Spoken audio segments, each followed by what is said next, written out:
नमस्कार, आप देखना शुरू कर चुके हैं लेट्स डिस्कस और मैं हूं आपके साथ धीरेन्द्र। आज बातें कुछ भविष्य की। चौंकिए नहीं, मैंने अपना पेशा नहीं बदला है और ना ही मैंने कोई ज्योतिष का कोर्स किया है जो भविष्य बताना शुरू करूं।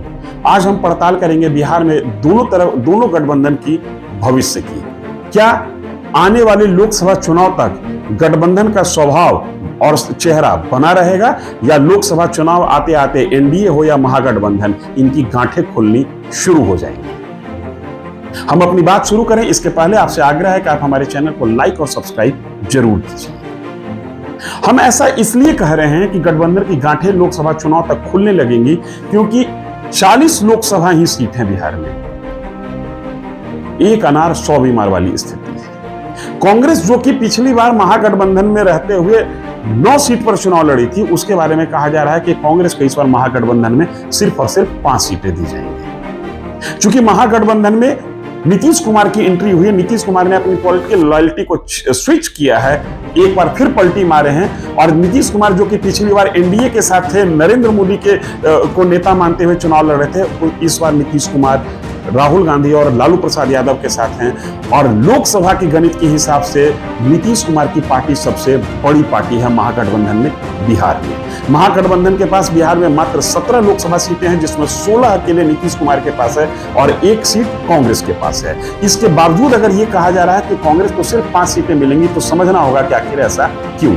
इसलिए कि 2015 के विधानसभा चुनाव के आलोक में यह बात देखा जा चुका है कि नीतीश कुमार और लालू प्रसाद यादव जब एक होते हैं तो इनकी ताकत 1 और 1 2 नहीं, 1 और 1 11 नहीं, 1 और 1 21 से भी आगे की हो जाती है। ऐसी स्थिति में बिहार में ज्यादा से ज्यादा सीट महागठबंधन जीत सके, इसलिए महागठबंधन की कोशिश होगी कि कांग्रेस को कम सीटें दी जाए। क्योंकि कांग्रेस बिहार में ऐसा माना जा रहा है कि पिछले 25 साल से बैसाखी की राजनीति करते करते अपने पैर पर खड़ा होने की स्थिति में नहीं और कांग्रेस जो भी सीट निकालेगी या जीतेगी वो महागठबंधन के वोट के आधार पर ही होगा। कांग्रेस का अपना निजी जनाधार न के बराबर है, ऐसा पॉलिटिकल पंडित का या ऐसा आरजेडी और जेडीयू के लीडर्स का मानना है।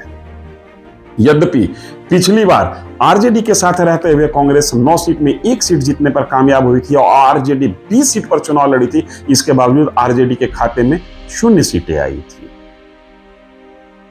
लेकिन इस बार ऐसा नहीं होगा।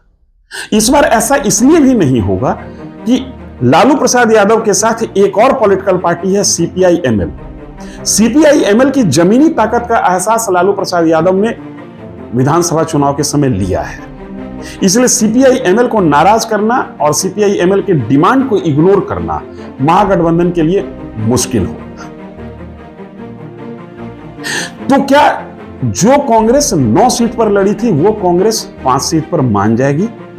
क्या मध्य प्रदेश, छत्तीसगढ़ और राजस्थान के चुनाव परिणाम अगर कांग्रेस के फेवर में आते हैं या वहां से कांग्रेस को ऊर्जा मिलती है, संजीवनी मिलता है, उत्साह बढ़ता है, तो क्या कांग्रेस 5 सीट पर अपने आप को संतुष्ट कर पाएगी?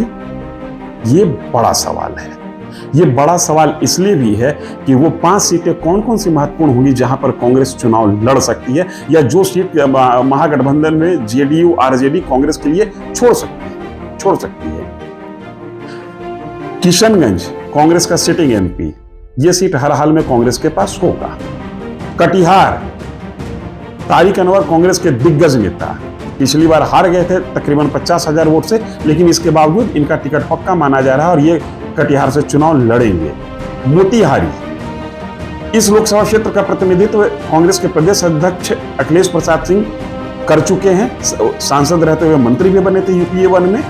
मोतिहारी भी कांग्रेस लड़ेगी। सासाराम, मीरा कुमार का क्षेत्र, लोकसभा स्पीकर रह चुकी है, जगजीवन राम की बेटी हैं, कांग्रेस का बड़ा दलित चेहरा मानी जाती हैं, इनका चुनाव लड़ना लगभग तय है। इसके अलावा पूर्णिया, यहां से रंजीता रंजन कांग्रेस के टिकट पर सांसद रह चुकी हैं, कांग्रेस की बड़ी दावेदारी यहां भी है। औरंगाबाद, कांग्रेस की बड़ी दावेदारी यहां भी होगी। कांग्रेस के दिग्गज नेता निखिल कुमार यहां से सांसद रह चुके हैं। निखिल कुमार बाद में राज्यपाल भी बने। निखिल कुमार का यह परंपरागत सीट माना जाता है। इसके अलावा समस्तीपुर, सुपौल, वाल्मीकि नगर और पटना साहिब, इन तमाम क्षेत्र लोकसभा सीट पर कांग्रेस की दावेदारी बनती है, क्योंकि इन तमाम लोकसभा सीट पर कांग्रेस 2019 के भी लोकसभा के समय चुनाव लड़ी थी।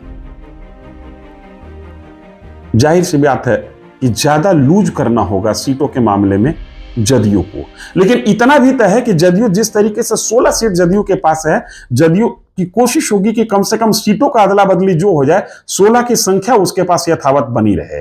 फिर महागठबंधन में इक्वेशन होगा क्या 16 16 32 और 5 37, सीपीआई एमएल 2 और सीपीआई 1, 16 16 32 5 37 2 39 और 1 40, यह अनुपात लगाया जाएगा, या 15 सीट आरजेडी लड़े और 15 सीट जेडीयू लड़े, कांग्रेस को 5 सीटें दी जाएं या मैक्सिमम 6 सीटें दी जाएं, 3 सीट सीपीआई एमएल को और 1 सीट सीपीआई को। चूंकि सीपीआई माले सीपीआई एमएल जो है, सीपीआई माले जिसे कहते हैं, इसकी भी दावेदारी जहानाबाद, आरा और सिवान, इन 3 लोकसभा सीट पर इसकी उपस्थिति और इसकी दावेदारी मजबूत मानी जाती है।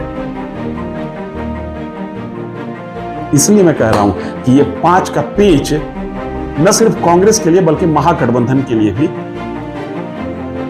मुश्किल भरा है। दूसरी तरफ एनडीए को देखते हैं। एनडीए के पास अभी बिहार की 40 लोकसभा सीटों में 17 है। एनडीए का जो दूसरा खेमा है उसमें टूट हो चुका है, लेकिन वो टूट के बावजूद एनडीए के पास वो 6 की 6 सीटें बनी हुई हैं। चिराग पासवान यद्यपि ऑफिशियली एनडीए का हिस्सा नहीं है, लेकिन एनडीए के हर कार्यक्रम में, एनडीए के हर संकट के समय चिराग पासवान नरेंद्र मोदी के लिए हनुमान बन के आते रहे हैं और नरेंद्र मोदी के पक्ष में वो चुनाव प्रचार करने से लेकर तमाम पॉलिटिकल कर्मकांड करते रहे हैं। चिराग पासवान के चाचा, जो कि उनकी पार्टी के 5 सांसदों के नेता हैं, वो केंद्र में मंत्री भी हैं और वो एनडीए के साथ हैं।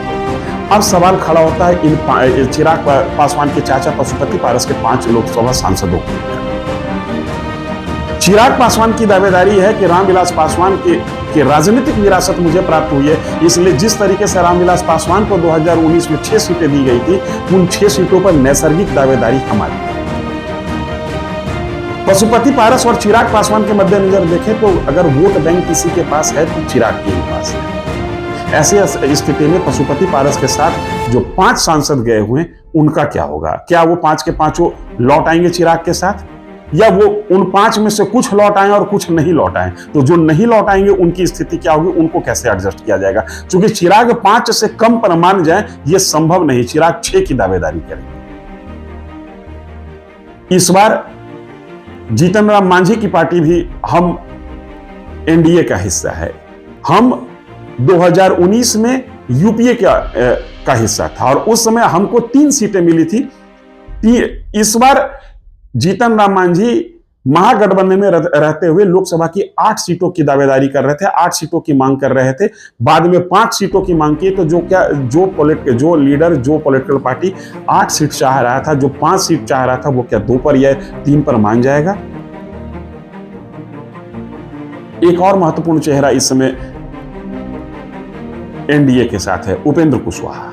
उपेंद्र कुशवाहा पिछली बार लालू के साथ थे, लालू गठबंधन के साथ थे, यूपीए के साथ थे, और यूपीए में 2019 के लोकसभा चुनाव के समय उपेंद्र कुशवाहा को 5 सीटें मिली थी। जीतने में एक भी कामयाब नहीं रहे, इनके खाते में 0 था। लेकिन क्या जो लीडर 5 सीट पर चुनाव लड़ चुका है जिसकी पार्टी, वो क्या 2 या 1 सीट पर कॉम्प्रोमाइज करेगा? ये बड़ा महत्वपूर्ण है। और ये इसलिए महत्वपूर्ण है कि अगर सीटों की संख्या महागठबंधन में या एनडीए में एडजस्ट नहीं हो पाया, उसका अगर जो उचित अनुपात नहीं निकल पाया, तो संभव है कि चुनाव आते आते बिखर जाएगा महागठबंधन और टूट जाएगा एनडीए। चूंकि लोकसभा सीटों की संख्या को बिहार में 40 से बढ़ाकर 42 और 45 किया नहीं जा सकता। 1 अनार और 100 बीमार।